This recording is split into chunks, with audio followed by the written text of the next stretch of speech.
All right, let's get started. Let me get started. And just like yesterday, we're going to do this in two phases. Um, all of you know that the city has experienced just a great deal of. We face some huge challenges, and it's going to take a lot to bring us back. And some people have been asking, uh, one person asked me today, said, "Are you hoping that the city of Houston will be back before the end of your term?" No, I'm hoping Houston will be back in less than 1 year. And he kind of looked at me.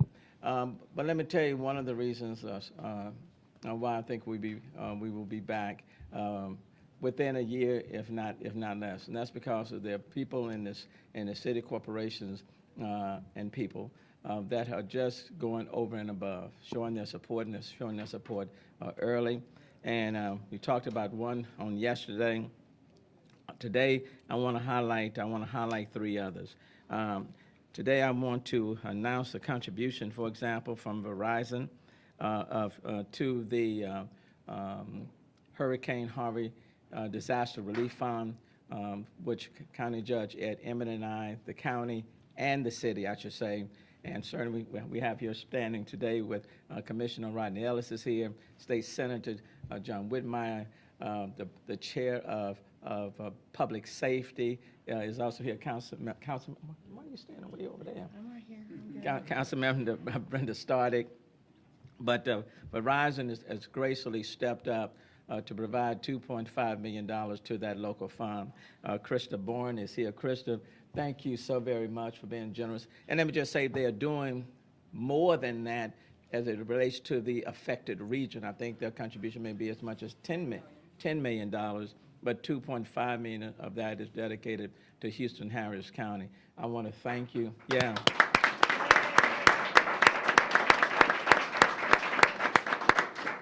I want to thank Verizon. And in addition to that, they're doing other things to assess this as well. So it's not just about the money, but they actually have boots on the ground. So thank you, Krista Bourne, on behalf of Verizon.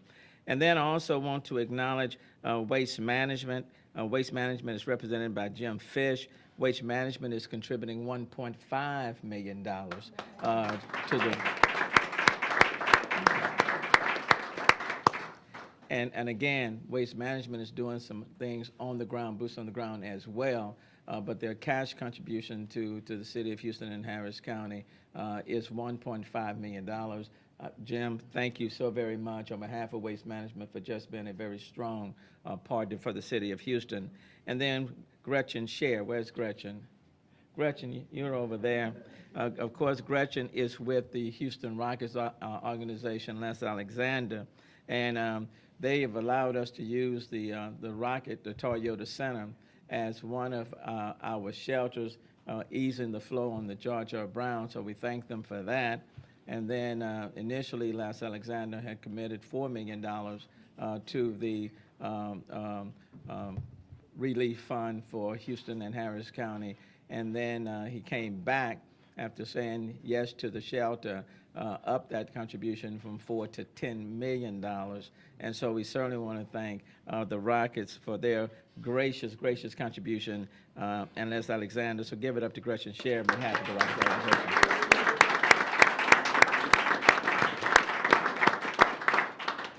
When you just add what's standing before us, when you add that together, 4 plus 10 equals 14, if my math is still good. So right here standing from Waste Management, Verizon, the Houston Rockets organization, Les Alexander, $14 million that will be utilized for the local community, the city of Houston, Harris County. Look, don't bet against Houston, don't bet against Harris County. We're coming back, and we're coming back strong. So thank you all so very much for being very generous. Thank you so very much. Okay?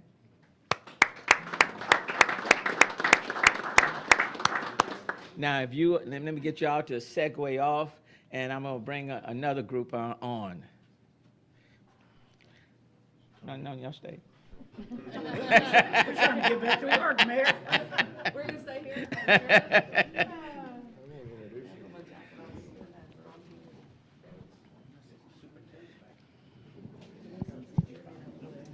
Hey, Janelle. How are you? Hey.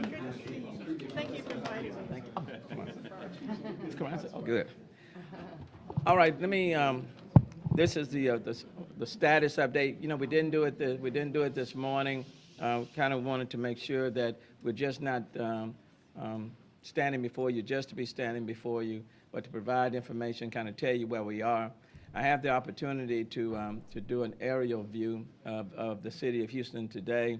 There are two particular areas that are still dealing with, let's say, flooding issues, specifically as it relates to water that is still standing. The Kingwood area in northeast Houston is one.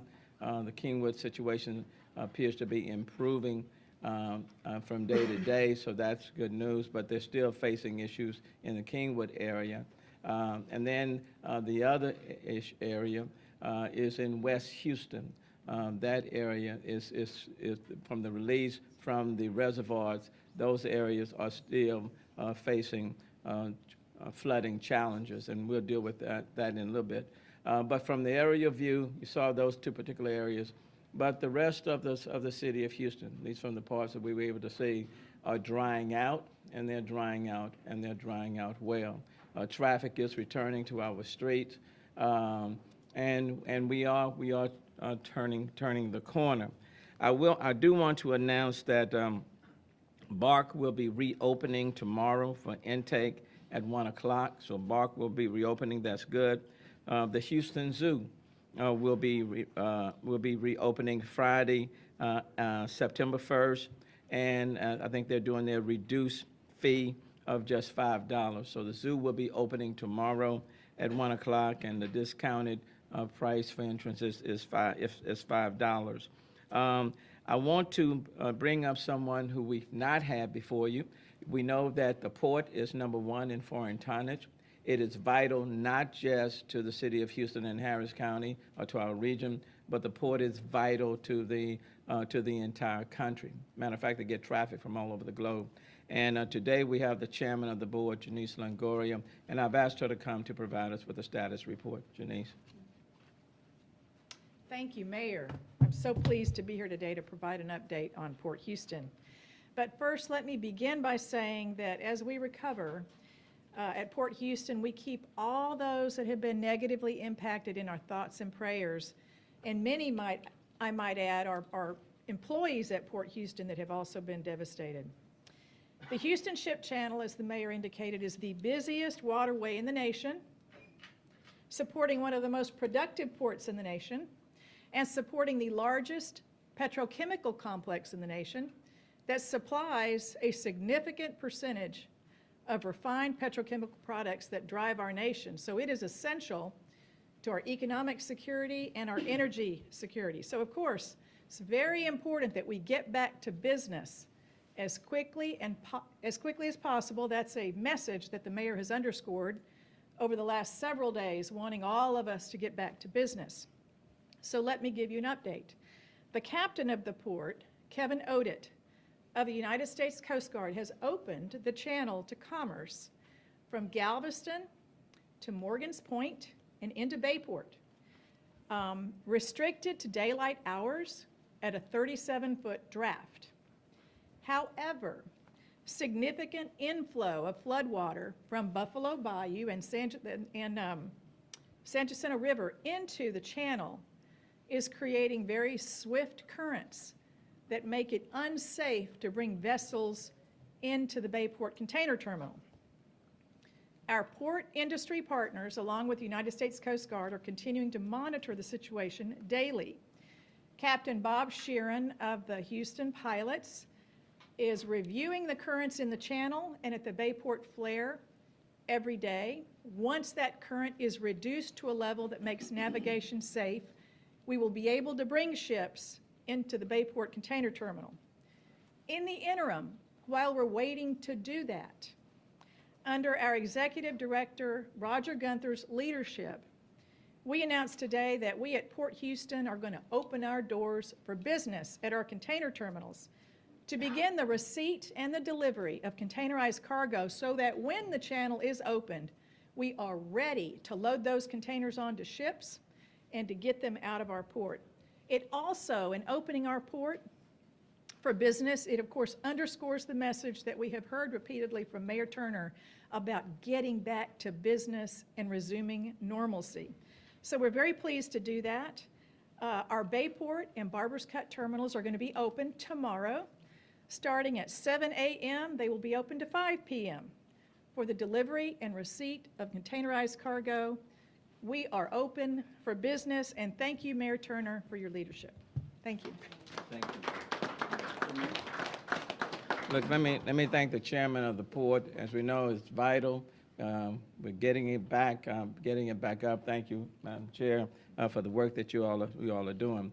Superintendent Carranza is here, and I think we were hoping that school was going to get started on Tuesday, but I know that they've been doing their assessments, and there may be a slight delay. So, Superintendent Carranza of HISD.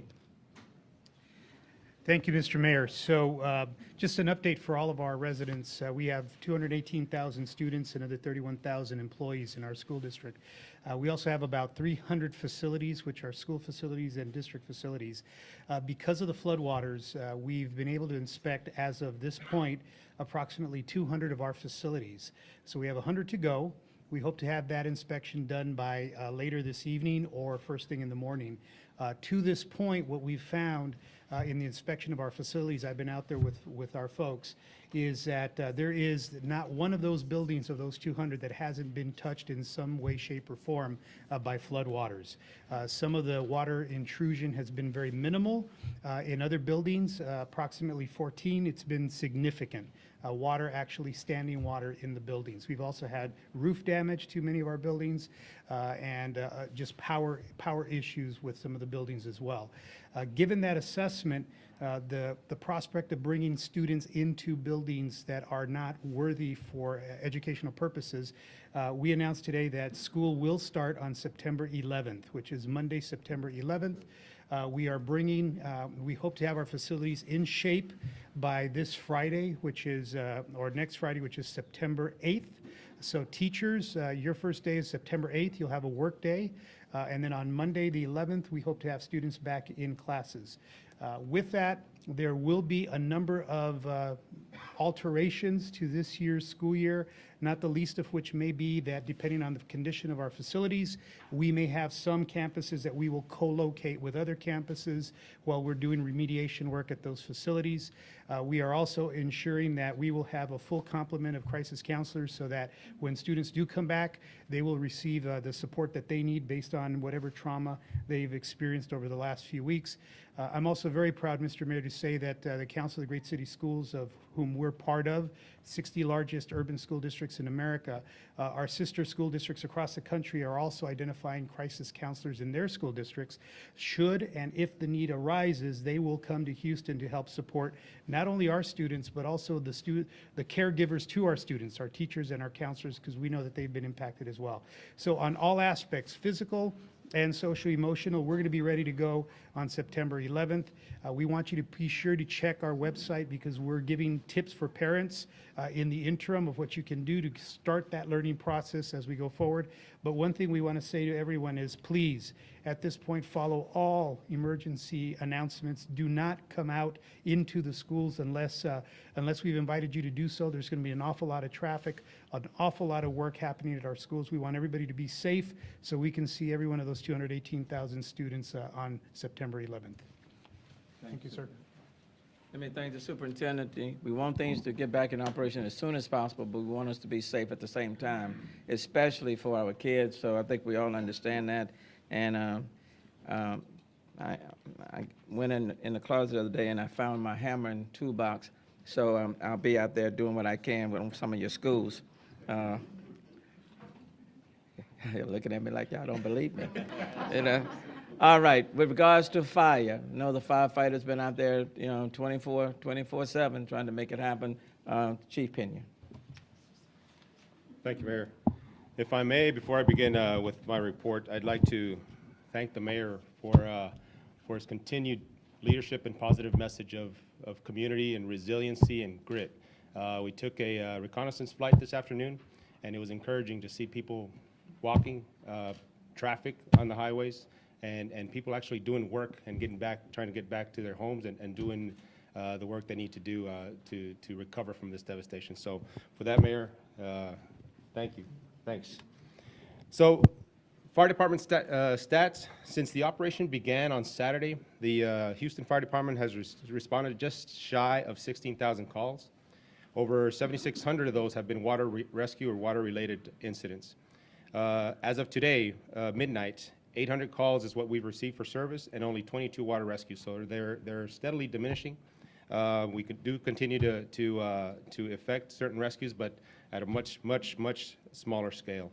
So today at 9 o'clock, we began the second stage of our response and recovery phase. We're starting our wide area search in the first of 6 major areas that were heavily inundated throughout the city of Houston. The process entails going door to door and ensuring that we have secured and searched for any individuals that may need help or otherwise. So we will complete that first area today, and we hope to have the rest of the 5. Well, we don't hope. The projection is that we will complete the other 5 by the end of the day tomorrow. So as far as that goes, what I do want to take this opportunity to state to the people that are coming back to their homes to assess the damage and start the recovery is be cautious of the hazards that exist because of the flooding. Certainly, wildlife, snakes, rodents, they get displaced during this time. They seek shelter in the homes and food, so be cautious of that. Flood waters, bury, displace, or damaged containers for pesticides and poisons. So again, be very cautious. It is a hazardous environment. Watch what you're doing and call 911 if you have a true emergency. So, thank you. Seguro. Todo. Todo el reporte. Can we do it afterwards? Okay. Bueno. Las precauciones, okay. Las precauciones, lo que quisiéramos decirle al público es que está regresando a sus casas para cesar el daño que sostenieron en sus hogares, que existen peligros a resultado de las inundaciones. Hay víboras, puede haber víboras, ratones, cosas que están buscando refugio en las casas o comida. También puede ser que que hayan dañado los contenidos de venenos o otras cosas que puedan ser dañosas a las personas. Lo que queríamos decir es que tengan precaución cuando regresen a sus casas. Si es una emergencia, que llamen al 911. Gracias. Thank you, Chief. And let me also thank the sign interpreter. You do both English and Spanish. He does, Yeah. and he does it very well. Yeah. Thank you.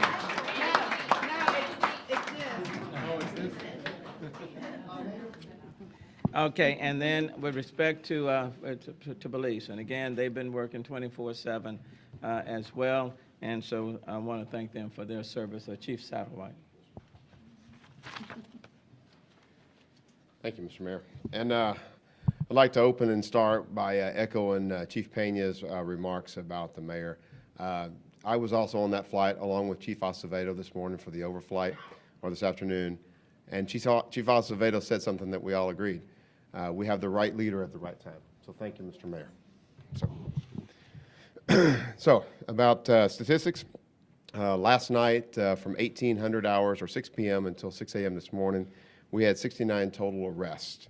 8 of those were for looting. Now, to give you some perspective, this is a large city, well over 2 million people, and on a daily basis, looting can also seem like burglary on a normal day. So, and we usually can have higher statistics than that, and we are out there working to combat that. So, my point being is that, again, thank you to the community, because everybody's working with us.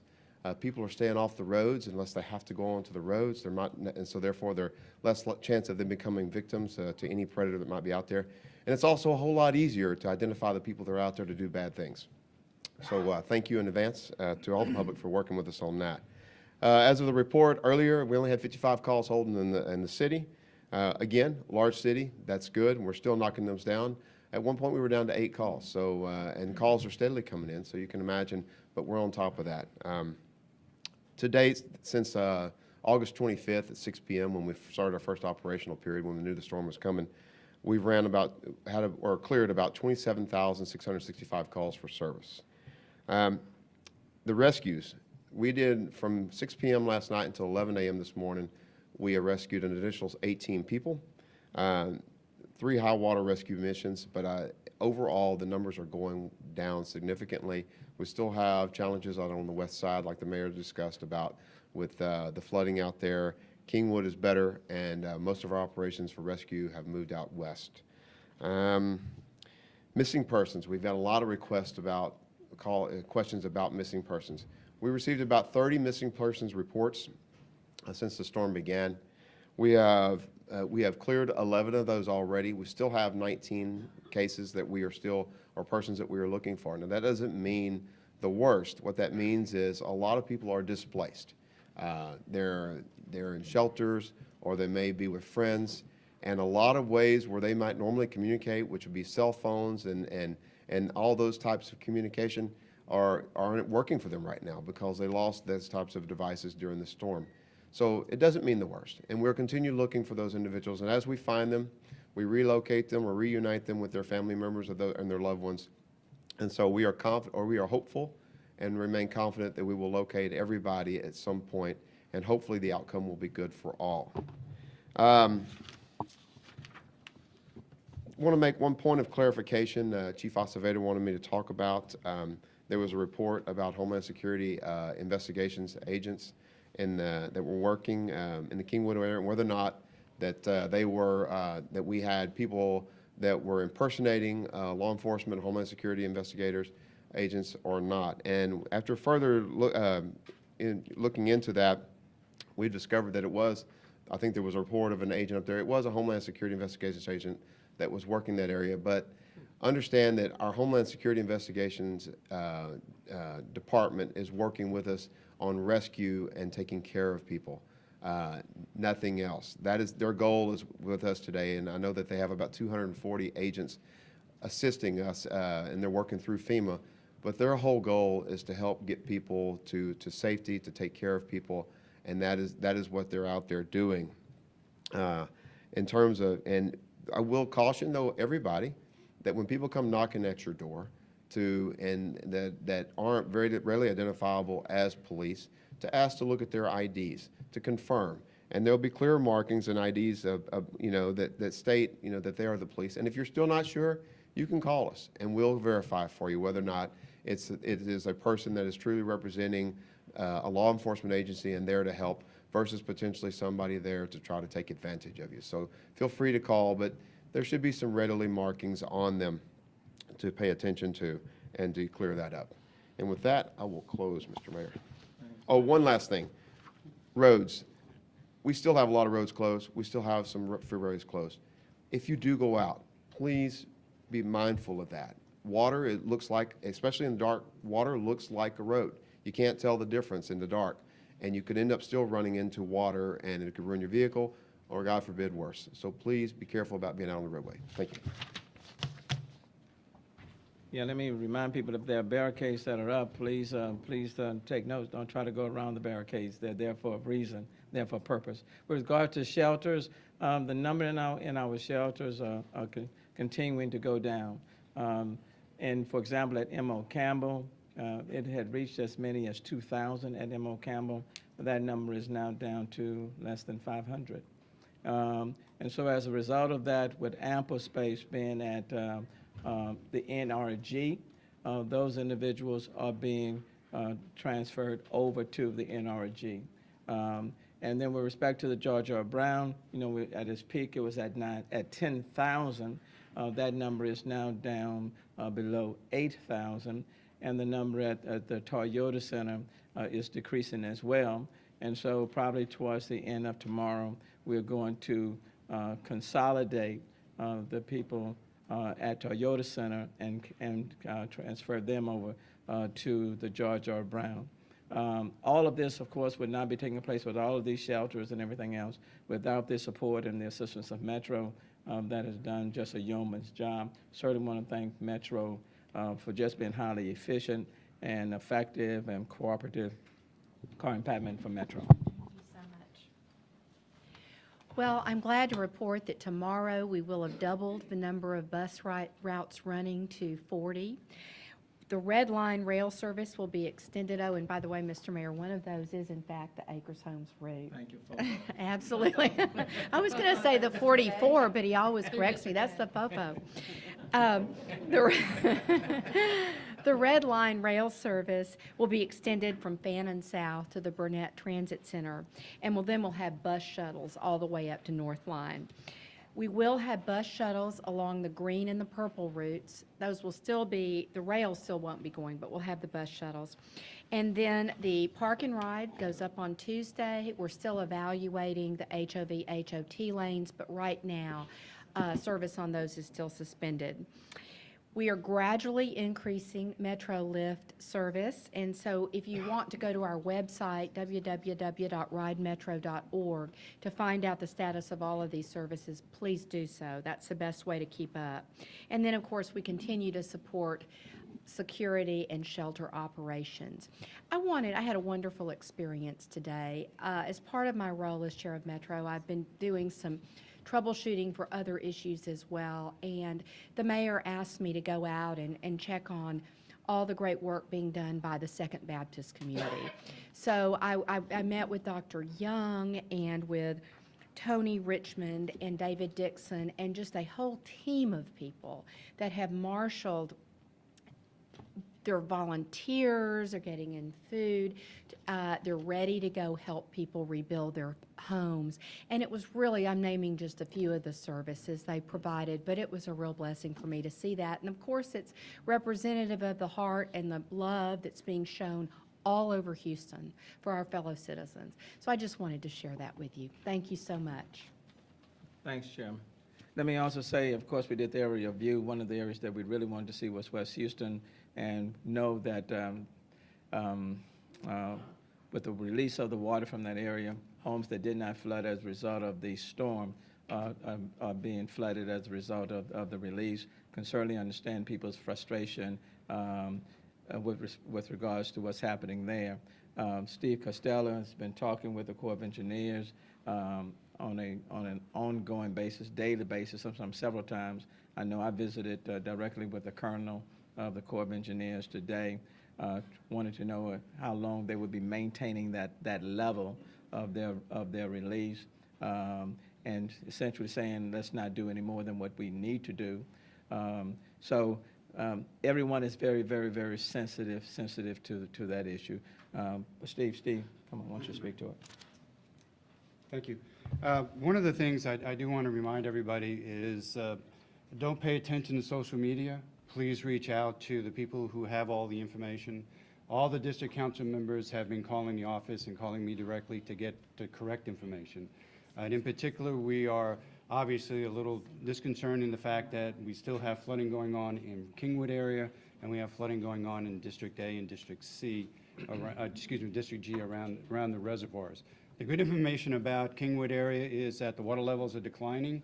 Actually, 3 feet has been declined over the dams at the Lake Houston, which is a good sign, so things are improving in the Kingwood area. We've been talking with Councilmember Martin quite a bit. Unfortunately, he's had some house flooding problems. Councilmember Stardick and I have been talking almost on a daily basis, as well as Councilmember Travis, about what's going on with the reservoirs.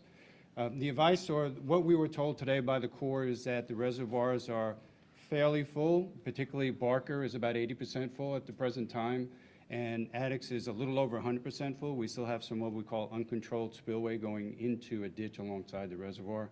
That uncontrolled spillway will terminate probably sometime on Saturday. But as the mayor said, he's been in constant contact with the Corps. He's talked to the colonel.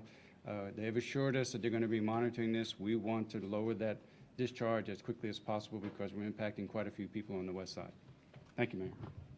And I know Councilmember Stardick, that also includes a part of your area, so please, if you want to have any comments on that.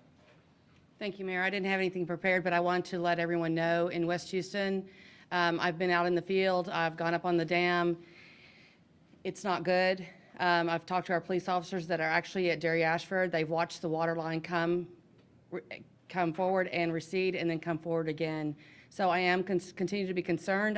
But we have been assured by the Corps and others that the dam is not going to be breached, as in it's not going to fail and be destroyed and wipe out our communities. It is an issue where we will continue to see waters rise in our area, and we're blessed that the rain has stopped, but we need to continue to monitor and look out for our neighbors.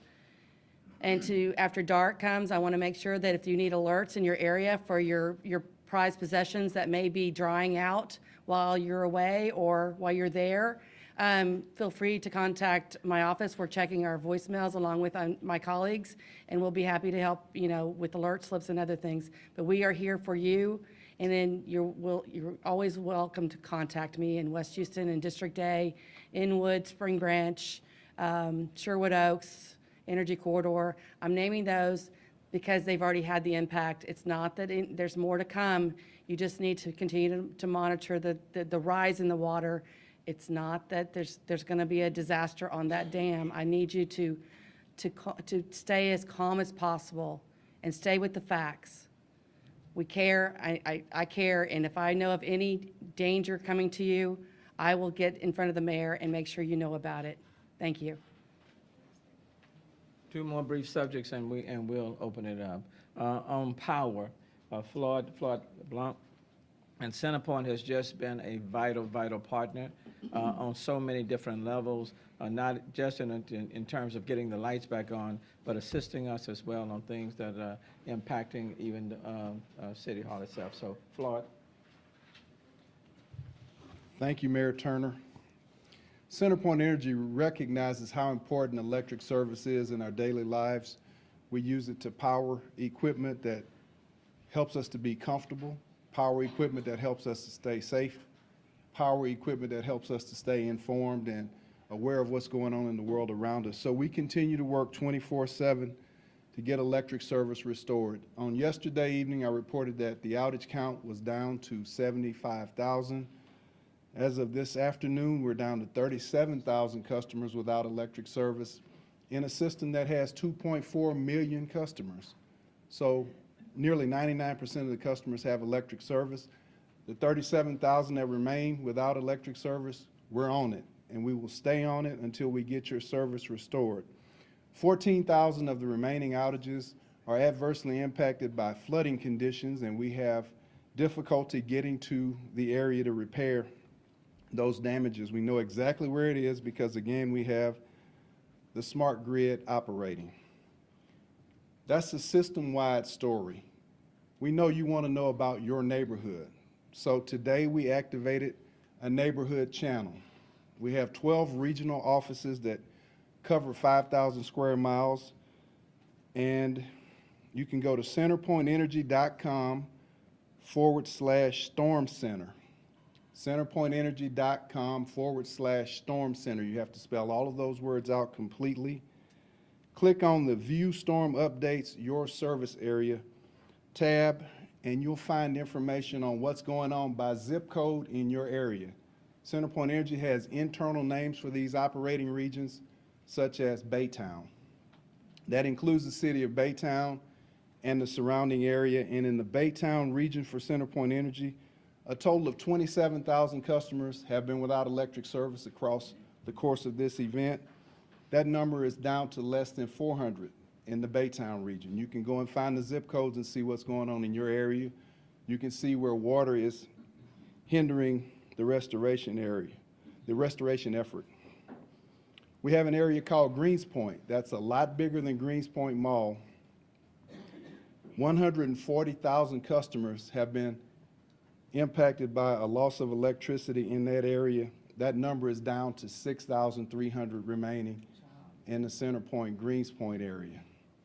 We have an area called Humble. The main office for that area is in Humble, but it covers Kingwood. It is the hardest hit area in this storm. 172,000 customers were without electric service. That number is down to 11,000. So you can go and see by your neighborhood what's going on, and we encourage you to do that. The natural gas utility system is very stable. We want you to call us if you smell natural gas. First, leave the area, go to a safe place, and then call CenterPoint Energy. We want to get people out to make sure that it's not a natural gas leak. That phone number is 888-876-5786. 888-876-5786. Thank you. Thanks, Floyd. So the city is, and the area is coming back, and we started the general regular trash pickup today.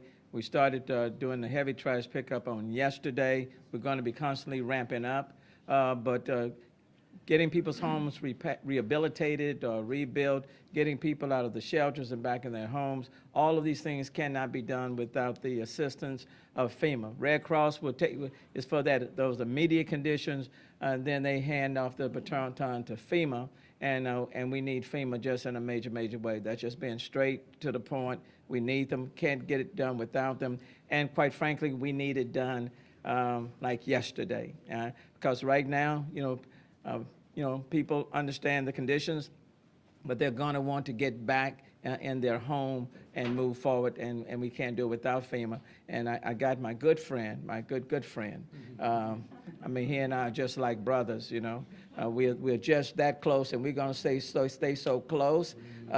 He knows when I'm about to call on him. Come on, Dwayne, and kind of walk us through. Thank you, sir.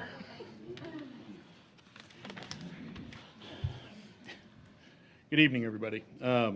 We continue to support the response and recovery efforts of our state and local partners. I'm going to end up sounding like a broken record. I've been in front of you guys the last couple of nights saying this, and I'm going to say it again. Register, register, register. That is the number one thing a disaster survivor can do, is register for assistance. Statewide in this disaster, we've already taken over 380,000 registrations. That's just that important to get in and get registered for services. You can either go... When you say registered, what do you mean? Registered is by going online to disasterassistance.gov and filling out the forms there so that you're registered with FEMA for services, or you can call 1-800-621-FEMA and do the same thing by talking to an operator. We have also had our disaster survivor assistance folks out in the field working in the shelters at GRB, NRG, and the ML Campbell today, registering folks that were staying in the shelters. But again, if you're not in the shelter and you're in a safe place, please use one of the other methods that I've mentioned to register for assistance. The next step that we have is going to be to try and get a disaster recovery center open. And in consulting with our state and local partners, we're starting to look at potential sites to do that, to get our first one open, and then there'll be many more open after that. A disaster recovery center is kind of a one-stop shop to come in, discuss your case if you have registered, if you've been having any issues getting services, if there's any shortages in your application that you need to take care of. It's also a place that you can contact the Small Business Administration. They are one of our very active partners in disaster recovery. They're able to make disaster loans available to people. And also you'll be able to access some mitigation staff from FEMA that'll be able to talk to you about ways to make sure that when you are going into your homes and cleaning them out, taking out the carpet, the walls, things like that, that you're doing it in a safe fashion, that you mitigate any health risks to yourself while you're doing that, as well as provide some suggestions on things you can do as you rebuild that may help future incidents not be as severe. Again, I appreciate your time. Thank you. And Dwayne, have y'all already provided any financial assistance? Yes, statewide, and this is all available on the FEMA.gov website. You can pull up the daily individual assistance numbers. They post them there every day. And right now, statewide in our individual households program, $66 million has gone out the door to help the citizens of Texas recover from this. Thank you. And I wanted to highlight that, please register, because they are already activated, and we certainly look forward to being their partners. Lastly, what I would say today, I was on a conference call with 77 mayors from across the country, 77, Mayor Mitch Landrieu, who's the president of the U.S. Conference of Mayors, convened to offer, and they made themselves available to offer what they can, anything that the city needed, they were prepared to do it. As you know, that there are police officers already in town from Fort Worth and San Antonio. there are two large trucks that are on their way from Boston. And they are sending down toiletries, cleaning equipment, I can't think of the other things, to the Houston area. And what I've said to them, as they send these things down, and we also want to be in communication with our surrounding areas like Beaumont and Port Arthur. And so even things that we are getting, we will share with them as well. But these were 77 mayors who literally are saying, we are here for Houston and the region, and they are already putting things in place, and I want to thank them. And again, I want to thank all Houstonians, people in the region. Curfew has been in place. No citations was issued last night because people from 12 to 5 are staying off the street. I want to thank you for that. So let's continue to do our part, and I know we'll rebuild very quickly. Having said that, and you've heard a whole lot, any questions if we have not already answered them? I have a question for Superintendent Perez. Superintendent. With us too? Go ahead, Superintendent. If you missed something, I'm here to fill in the blanks. Superintendent Carranza, mi nombre es Gabriel Esparza de ¿Qué onda Magazine? Quería preguntarle si cuándo va a abrir la escuela, cuándo abren las escuelas y si los autobuses están listos para levantar a los niños. La pregunta es cuándo va a estar lista la escuela, cuándo vamos a abrir la escuela y los autobuses. Entonces, el primer día del año escolar va a ser el día lunes 11 de septiembre, que es en una semana. El día lunes 11 de septiembre es cuando vuelven nuestros estudiantes a la escuela. Los maestros van a volver el día 8 de septiembre, que es un viernes. Estamos en el proceso hoy mismo, revisando todos nuestros edificios, asegurando que esos edificios están bien capaces para nuestros estudiantes, que sea un lugar que sea seguro para nuestros estudiantes. Sin embargo, también nuestros autobuses están listos para transportar a nuestros estudiantes. Estamos trabajando muy cerca con las autoridades de emergencia y nuestros compañeros de la ciudad y del condado, asegurando que las calles están abiertas y que están listas para tener esa transportación de nuestros estudiantes. Entonces, todo según el plan, el día 11 es el primer día de escuela para todos nuestros estudiantes. Gracias. Sir, while you're there, you talked a little bit about the widespread damage. Can you talk about if there were any schools that were impacted in particular by the storm, especially maybe in the Ireland area? Sure. So I'm going to refrain from talking about specific schools. Most of that is because some of those schools do have some breaches in them that we want to make sure are secure until we can get them secured. But we have seen some flood or water intrusion in schools in the Ireland area. Absolutely. On the west side, we've also seen some significant damage to some of our buildings as well. So we do know that if the schools are impacted, obviously the neighborhoods are impacted as well. And one follow-up for you. Will you be trying to get a waiver from the state to shorten the number of required school days since you're going to lose a couple weeks here on front end? Absolutely. We've been in touch with the Commissioner of Education, the Deputy Commissioner. HISD is not alone. There are 17 sister school districts in the greater Houston area. All of us have nightly communication where we're planning as well. So all of us have been impacted to some degree or another, but all of us have delayed school starting. So we're working in unison in those petitions to the Commissioner as well. Thank you, sir. Actually, I have a question, and Mayor, this might be for Dr. Purse. Anything that we need to know to let people know about health issues or tips or anything like that? Health Now that issues. we're going into a different phase?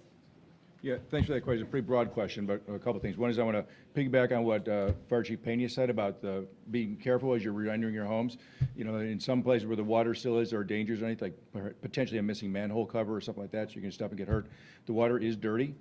We don't generally see huge outbreaks of disease after flooding events like this, but to the individual, you can get sick from what may be in the water, so don't expose yourself to anything more than you have to. It's dirty water. It's not dangerous water other than the hazards of stepping on something, but it is dirty water, the animals that he talked about. In terms of the overall healthcare system, the hospitals are coming back online. They're not quite at 100%. A number of hospitals went completely offline, but for the most part, they are coming back online. The clinics, unfortunately, are a slightly different story. A lot of the clinics are coming back. Some of them sustained quite a bit of damage, and it's going to take weeks to months for them to completely come back online. And there are a couple of hospitals in the city and in the region that sustained a lot of damage. And so, for the most part, things are coming back, but we're not going to be back to 100% for a couple of months. Thank you. Yes.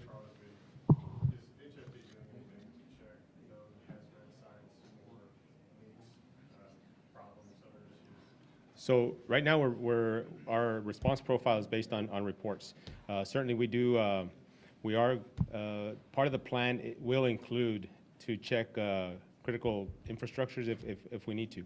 But unless we have a report on there, that's not the first priority. Our first priority is to get through these wide area searches and to ensure that we've covered every area that's been devastated by the floods.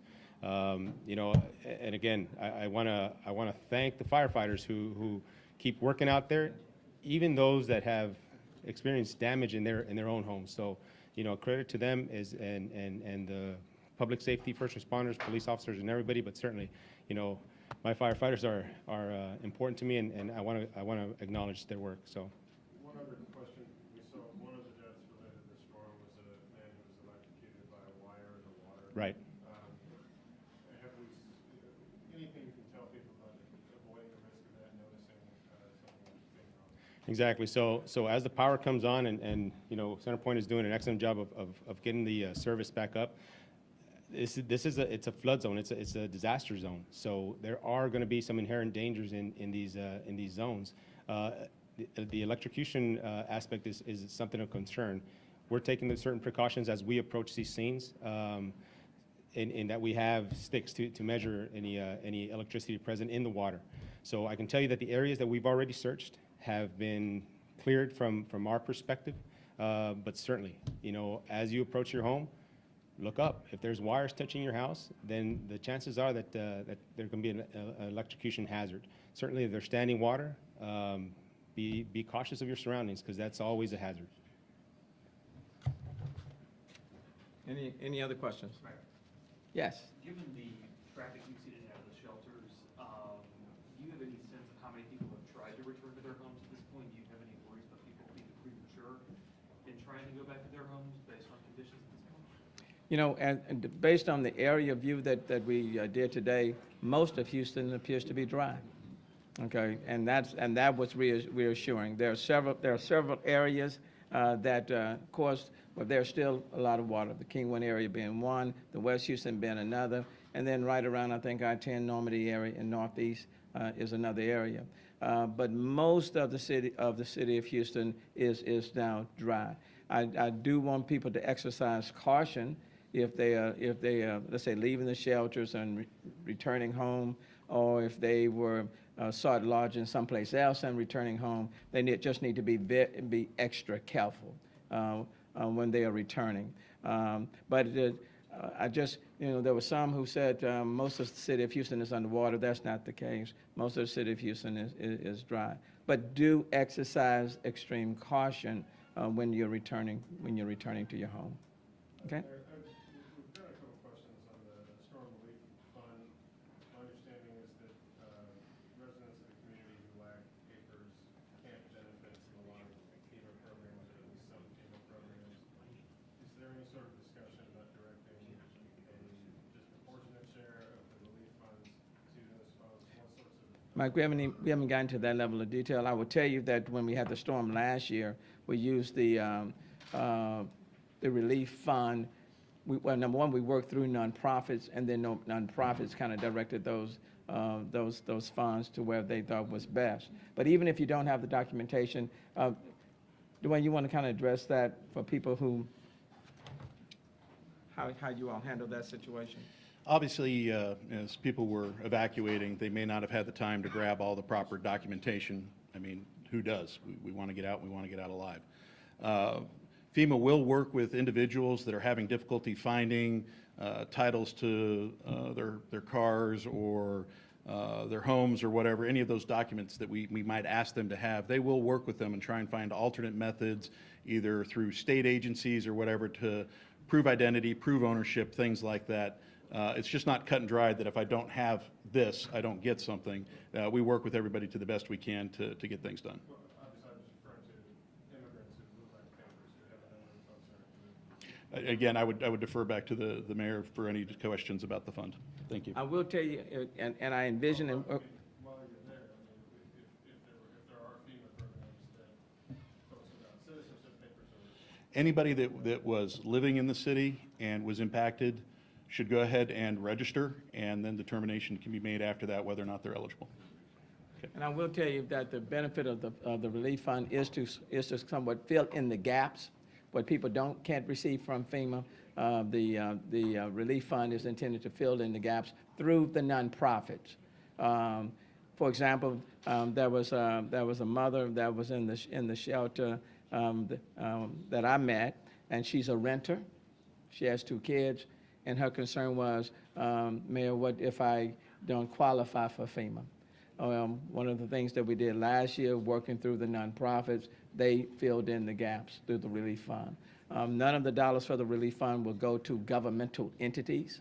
So the dollars are not going to Harris County as a government. The dollars are not going to the city of Houston. The intent of the relief fund is to assist individuals and families to fill in the gap for where FEMA may fall short, and to help kind of get people back on their feet, working through other nonprofits. Have you got any sense of the condition of the roads or any sense of the timetable on repairing blinking traffic lights or dead traffic? And I'm glad you brought that up. On the blinking lights, and there are a number of them, what we're asking people to do, when you run into blinking lights, if you will call 311 and notify us. We are bringing in, I think Jeff is maybe gone. I can jump in if you want. Yeah, me. come on. Okay. Just as a follow-up, what Public Works is doing now is we're moving on to damage assessment. And so we just started doing that. We're working with Harris County Flood Control District to map out the flood-prone areas, and that's where we'll focus our first attention will be on the impact on our utilities as well as our road system. We're currently in the process of assessing our treatment plants right now as we speak, both water and sewer. So this is a process that will be ongoing because obviously as we get damage and we figure out those damage assessments, we'll be reaching out to FEMA for reimbursement. Okay, Senator Whitmire, why don't you come and just say hello? No, I have nothing but praise for having the opportunity to be in the briefing room. I make it a habit at state government to put a face on the problem, and I would loudly say that in the briefing, the mayor makes certain that his directors put a face on the constituency, and he is continuing to push them hard when they give him a deadline for meeting a expectation. I'm witnessing our mayor push the first responders and the support agencies as hard as humanly possible. So as a public official, that's what I think the public expects. And it's being performed here as we live and breathe. Each and every component of state, city, and county government is working together, our school district, our transportation, our port. I'm here to reassure my constituents and all that hear my voice that everything that is humanly possible is being done by this mayor, this city, and its supporting agencies. So thank you, Mayor. I look forward to continuing the cooperative effort of every level in every agency from the state, the nation, right through local government. And Mr. FEMA, the only thing I would say as an average person is when you say you have to register, there's some of us that have been so busy may not totally comprehend that. So for the people I represent, one, I want them, regardless of their status, to feel comfortable to come forward and ask questions and say, I'm not sure how I register. And as I asked you in the briefing, you want documentation of ownership of a house or a car. I've seen pictures by the thousands of people ran out with literally the clothes on their back. So I hope, as you've mentioned, all of our agencies will be placing a face on that family that might do everything humanly possible but can't prove ownership of something that's expected. And I understand we're dealing with taxpayer dollars, but thank you for being here and showing the compassion and the competence that's going to get us through this deal. Thank you for allowing me to speak. Thanks, Senator. And there's such a great relationship between the city and the county, and I've enjoyed working with Commissioner Ellis on so many different levels. They've opened up the shelter over there at NRG, and he's been over here several times and been out in the field. So Commissioner Ellis, come on. Let me thank the Harris County. Let me thank all of you all for just being a critical partner. Well, Mayor, you'll be glad to know I will give a speech. I think my role is to be supportive. I'm very proud of the work you are doing, Mayor, and the work that the county's doing. You and Judge Emmett have made a great team. I did make the comment to you that all of us politicians are real good at giving advice. So my advice to the mayor is to give us some assignments. He's given me a few. All his staff did point out. He called me about 3 a.m. the other night. I didn't answer the phone. And so they said, I thought you asked for an assignment, but I'm here to be supportive, and you can count on Harris County. Thank you.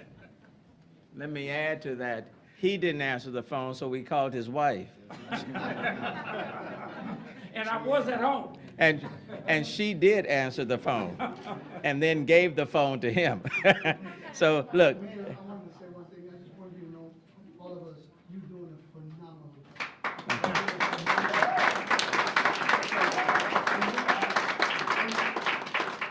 And we thank you for your cooperation and all of you participating in this disaster that we're going through right now. We thank you for it.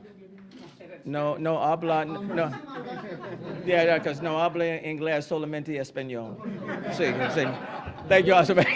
Sí, thank you all. Thank you. Mayor, I was wondering if you could, you've addressed this before, but if you could just talk a little bit, for a lot of days, the message was keep the nation, we got more rain coming. Now we're in transition period to recovery from the rescue. Yes. Could you just talk about the practical steps of that? And you talked about switching gears immensely. Well, the reality is, people prepared, then the storm came, then people hunkered down in their homes.